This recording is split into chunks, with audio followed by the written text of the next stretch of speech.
नमस्कार, आप देख रहे हैं लाइव सिटीज। मैं हूं आपके साथ मधु। रोशन आनंद के भाई प्रिंस यादव की जिस तरह से नेपाल में संदिग्ध परिस्थितियों में मृत्यु हुई है, उसको लेकर बिहार में अभी मामला गर्म है, जिसके बाद रोशन आनंद की जमानत भी हुई। वो जेल से बाहर आए और वो कल थाने गए थे एफआईआर दर्ज करवाने के लिए, और उनकी एफआईआर दर्ज नहीं हुई, जिसके बाद रोशन आनंद ने बयान भी दिया है, काफ़ी कुछ कहा है।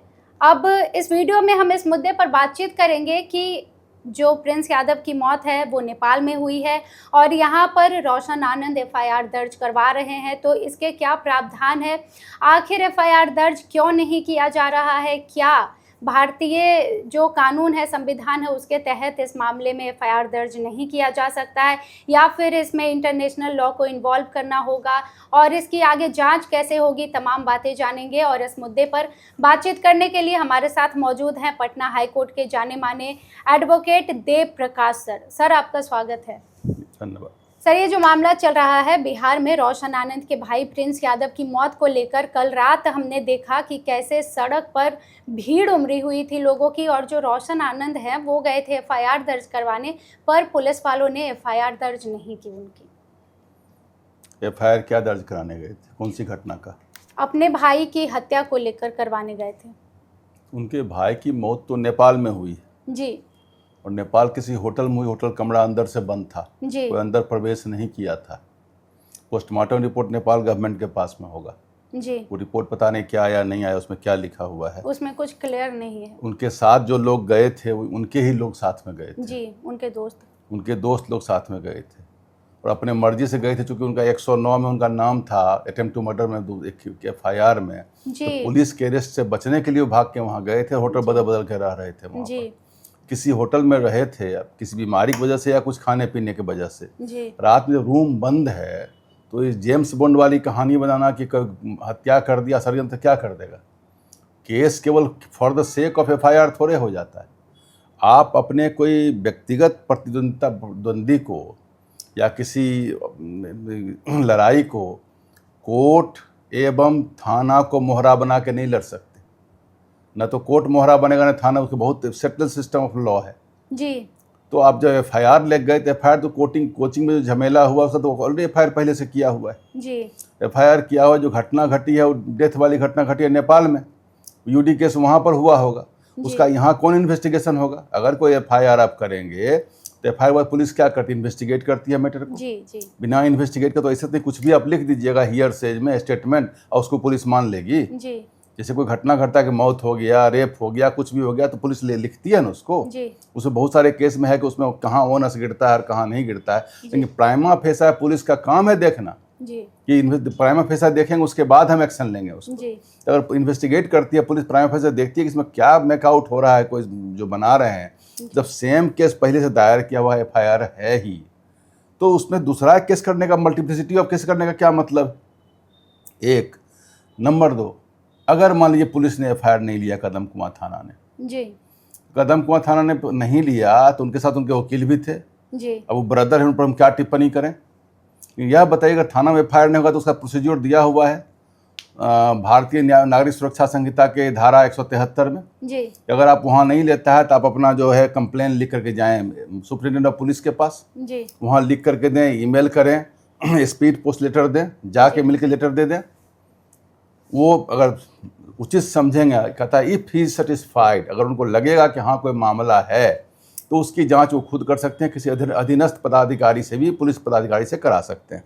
थाना को भी कह सकते हैं हाँ करो एफआईआर। भाई एक रूल ऑफ लॉ के तहत चल रहा है राज्य ना, कि राज्य कोई मुखिया कानून से चल रहा है, ये चल रहा है रूल ऑफ लॉ से। तो सुप्रीम पुलिस किसी को बोलेंगे तो अब वहाँ भी नहीं गए। उसके बाद मान लीजिए चलिए एसपी भी नहीं किया आपकी बात, अगर वहाँ से गरीब हो गए तो 223 में जो सेक्शन है भारतीय नागरिक सुरक्षा संहिता, उसमें कंप्लेन चल जाइए। जब मजिस्ट्रेट के कंप्लेन बहुत रास्ते दिए हुए हैं, अब सारे रास्ते जो विधिवत रास्ते दिए हुए हैं, अगर आपका नहीं कोई कंप्लेन ले रहा है, एफआईआर नहीं ले रहा है, तो उसके स्टेजेस पर धरना दीजिएगा। थाना को धरना देने से केस ले लेगा वहाँ पर। थाना में धरना देने का क्या सेंस बनता है? डेथ हुआ है वहाँ, साथ में उनके दोस्त थे, रूम के अंदर वो बंद हैं। एक मतलब एक झूठ फूट जेम्स बॉन्ड वाली कहानी बनाना और कहानी बना के केस फाइल करना, और थाना को और कोर्ट को जो केस हुआ है जी उसी में लड़े ना ठीक से। जी अगर मामला है उनको किसी ने तंग किया है या जिसको फैजल खान बोलते हैं उन्होंने कुछ कंस्पिरेसी, जितना मामला है उसी में सब क्लियर हो जाएगा जी। उसी केस को ढंग तरीके से लड़े ना वो। अगर उनके साथ अन्याय हुआ, अत्याचार हुआ, उनको फंसाया गया, उनको जेल भेज दिया गया, क्योंकि घटना दोनों हम शुरू से बोल रहे हैं कोचिंग राइवलरी झगड़ा है, तो कोचिंग राइवलरी झगड़ा उनको बेल के समय में डिस्ट्रिक्ट सेशन जज ने भी कहा कि शिक्षण संस्थान है, आप लोग का इस ढंग का बर्ताव नहीं होना चाहिए। तो अगर लेकिन उनके साथ अगर इंजस्टिस हुआ है तो इंजस्टिस हुआ है उसमें घटना उनके भाई का भी नाम था, वो बेचारे भय से चले गए यहाँ से नेपाल, वहाँ होटल बदलते रहे, कहाँ रहे, किनके साथ रहे, कौन लोग साथ में गए, सब उनको पता है, उनका नाम दें, उनको इन्वेस्टिगेशन करावे। लेकिन वो यहाँ घटना घटी, उस घटना के संबंधी में कोई इन्वेस्टिगेशन बिहार पुलिस नहीं कर सकती, क्योंकि वो सॉवरेन कंट्री है। सॉवरेन कंट्री कोई इन्वेस्टिगेशन, जो भी इन्वेस्टिगेशन आपका है वो तभी होगा जब एक्सटर्नल अफेयर्स मिनिस्टर को आप लिखेंगे और वो लिख के देगी नेपाल सरकार को उससे एक्स्ट्राडिशन ट्रीटी, अगर उस ढंग का ट्रीटी अगर होगा तो आपको हेल्प करेगी या नहीं करेगी। वो बहुत टेढ़ी खीर है, लगभग नेक्स्ट टू इम्पॉसिबल है। उस घटना का जो भी जांच होगा वो नेपाल सरकार ही करेगी, नेपाल की पुलिस ही करेगी। बिहार के पुलिस का, बिहार के कोर्ट का, बिहार के हाई कोर्ट का, भारत के सुप्रीम कोर्ट का कोई क्षेत्राधिकार नहीं बनता है नेपाल वाले घटना में। ये बेकार की बातें हैं, ये नासमझ की बातें हैं। सर, क्या ऐसी कोई भी कानून या प्रावधान नहीं है जिसके तहत मतलब एफआईआर दर्ज किया जा सके, क्योंकि लोगों के तरफ से ये सवाल उठाए जा रहे हैं? देखिए, कानून में एक भारतीय न्याय संहिता के धारा 1 के उपधारा 5 में लिखता है कि जो घटना इंडिया के बाहर भी होगी जी, तो उसकी भी जांच कर, उसका भी यहाँ एफआईआर हो सकता है जी। या वो भारतीय नागरिक सुरक्षा संहिता के धारा 208 में लिखा हुआ है। बट उसमें लिखा हुआ है कि कोई आपका जहाज है, रजिस्टर्ड इंडिया में है, उसके जहाज पर कोई घटना घट गई, अच्छा, या कुछ लिमिटेड स्कोप है जहाँ पर आप कर सकते। ऐसा नहीं कि देखिए लिमिटेशंस, क्रिमिनल केस में प्लेस ऑफ अकरेंस, घटना स्थल बहुत ही महत्वपूर्ण है जी। जहाँ घटना घटी वहीं पर केस होगा। क्या आप कोई धारा बता रहे थे 198 एंड 199 भारतीय नागरिक सुरक्षा संहिता, वो ये है कि एक ही क्राइम 3-4 जगह अगर हुआ है जी तो उसमें किसी एक जगह एफआईआर हो सकती, इतना ही लिखा हुआ है। अनसर्टेन है कि कहाँ कौन सा घटना घटती, किसी एक थाना में कर दिया 0 एफआईआर भी होता है, बट वो तो हिंदुस्तान के अंदर की घटना का होगा ना भाई जी। कि बाहर नेपाल के घटना का, अमेरिका घटना का इंडिया में केस होगा। वो जो धारा है, जितना जो भारतीय नागरिक सुरक्षा संहिता है या भारतीय न्याय संहिता है, उसके सारे क्षेत्राधिकार भारत के जो पॉलिटिकल मैप है उसके अंदर ही सीमित है, उसके बाहर कोई उसका कानून नहीं है, बाहर लग ही नहीं सकता। उस पर एफआईआर नहीं, अगर एफआईआर होगा तो पुलिस का काम है अन्वेषण करना, इन्वेस्टिगेट करना। कैसे इन्वेस्टिगेट करेगी, कौन सा प्रूफ मिलेगा? अगर कोर्ट भी आदेश कर दे, क्या कोर्ट को है सकती कि वहाँ के कोर्ट को लिख के भेज देगी नेपाल के कोर्ट को कि आप हमको वहाँ से भेजिए, इनका इन्फॉर्मेशन है सकती किसी कोर्ट के पास में? नहीं है। इसलिए बेकार की बात है। ये समझिए क्या कहा जाए इसको। अब साथ में वकील साहब भी रखे हुए हैं जी, तो कहाँ से सब बात आ रही है, धरना और कहाँ मिलना, लड़ना है तो जो केस है कब सफिशियंट है, और एक ही केस में एक ही मामला को 2-3 केस नहीं हो सकता। उसी को ठीक से लड़ें, उसी को ठीक से करें। और हमारा अगर सलाह मानेंगे तो दोनों व्यक्ति, दोनों जो हैं लड़ने वाले जी, कम उम्र के हैं, धन भी है पास में, तो दोनों व्यक्ति बैठें, गला मिलें, जो घटना घटी कैसे भरपाई इसकी होगी, कैसे उसका लॉस बरकरार होगा। भाई उनका जो डेथ हुआ वो तो घटना, वैसे मान लीजिए कोई आदमी भागा और भागने में कहीं कुछ घटना घट गई जी, तो वो तो एक एक्सीडेंटल डेथ है। एक्सीडेंटल डेथ को इस ढंग का कहानी बना करके, उसके डेथ पर एक ढंग का करके कि भाई कुछ करके हत्या करार करके, और कोर्ट और क्या नाम है ये थाना को मोहरा बना कर चाहे कि अपनी दुश्मनी हम साथियों को लग रहा है भाई हमको इसने अरेस्ट कर जेल भिजवा दे, हम भी किसी का जेल भिजवा दें इसको, ये लग रहा होगा। ये होता है युद्ध में, लड़ाई जब भी होती थी सब बातें होती है, बट उसका रास्ता ये नहीं है, बहुत रास्ता है। और दूसरा कोई केस कर सकते हैं, उस घटना पर केस नहीं होगा, और कोई घटना कर सकते हैं। अब उतना तुमको बोलना भी ठीक संभव नहीं है, उनको करना ही है केस, तो बहुत दूसरा एफआईआर हो सकता है, बट उस घटना केस यहाँ नहीं हो सकता।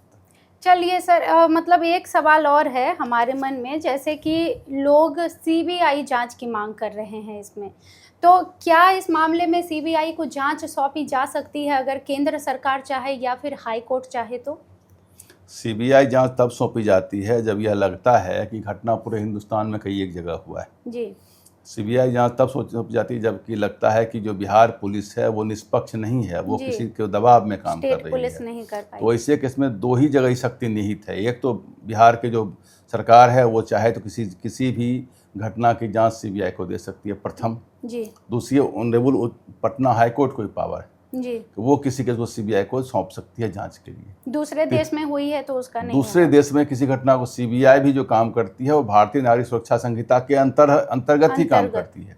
तो जिस कानून से पुलिस बंधी है उसी कानून सीबीआई भी बंधी है। सीबीआई को ऐसा नहीं है कि वो जाके इंडिया से बाहर काहे ले आती है, वहाँ नीरव मोदी को और ललित मोदी को, विजय माल्या को और इतने कितने लोग भागे हुए हैं, क्यों नहीं पकड़ के लाती है वहाँ से जी। सीबीआई की कोई शक्ति इंडिया से बाहर नहीं।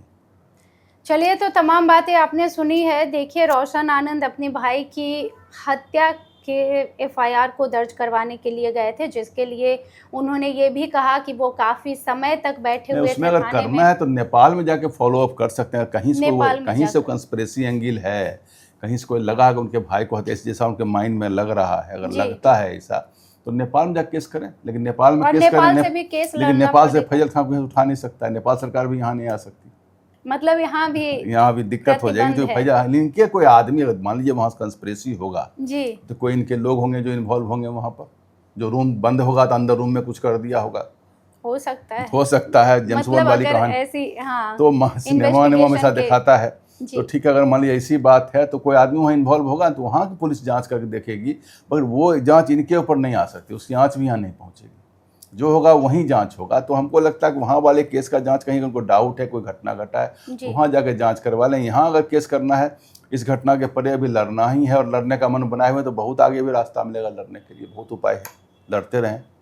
तो तमाम बातें आपने सुनी है रोशन आनंद की एफआईआर को लेकर। बेहतर ये होगा कि दोनों बैठ के आपस में सुलह करें, गले मिलें, जो घटना घटी कैसे भरपाई होगी, आगे कैसे क्या बात होगी, एक सिस्टम बना लें, काम करें, शिक्षा भी दें। दोनों पढ़ाते हैं बच्चों को, ना बच्चों को यूपनाइज करें ना अपने करें। कोचिंग संस्थान है, कोचिंग संस्थान की तरह बिहेव करें, वैसे काम ज़्यादा बेहतर है। अब थाना में धरना, वहाँ भीड़ लगाना, कहीं समझ थाना एफआईआर क्यों नहीं लगी? थाना का काम है एफआईआर लेना जी। ललिता कुमारी वाला जो स्टेट ऑफ यूपी में से 2013 का जजमेंट है उसमें लिखा हुआ है कि कोई कॉग्निजेबल ऑफेंस अगर होता, संज्ञेय अपराध होता है तो पुलिस का मैंडेटरी है, पुलिस को एफआईआर लेना ही लेना। अगर नहीं लेती तो पुलिस को वायलेशन माना जाएगा, उस पर एक्शन हो जाएगा। बट पुलिस ने तो ले चुकी उस घटना का, एक घटना का 2 एफआईआर ले लेगी जी। तो ये समझ के परे की बात है। और ये समझिए कि थोड़ा ठंडे मिठास से समझ के चीज़ों को समझ लें।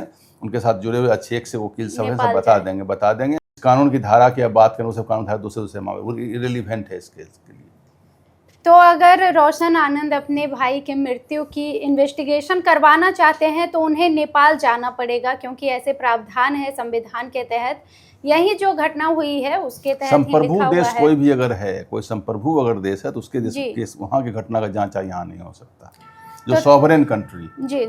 तमाम बातें आपने सुनी है, सर ने बहुत ही आसान भाषा में समझाई है। तो आशा करती हूँ कि आप सबको अब चीज़ें क्लियर हो गई होगी, क्योंकि बहुत लोग कमेंट्स में ये चीज़ें लिख रहे थे कि क्यों एफआईआर नहीं हो रहा है, सीबीआई को जांच क्यों नहीं सौंपी जा रही है। एक बात मैं वो बता दूं, मैं दोनों में किसी को नहीं जानता हूँ, मेरे को किसी न किसी से, मैं केवल कानून पर बोल रहा हूँ जी। मेरी बातों को किसी से जोड़ा ना जाए, न किसी के साथ हो न किसी के विरोध। All are equal before law. हम बस लॉ कानून की बात है उतना भरी हम बोलते हैं। चलिए, तो बहुत बहुत धन्यवाद सर आपका। आप भी जुड़े रहिए हमारे साथ, तमाम बातें आपने सुन ली है। ऐसे और भी वीडियोज आपके लिए लाते रहेंगे। देखते रहें लाइव सिटीज़। बहुत धन्यवाद।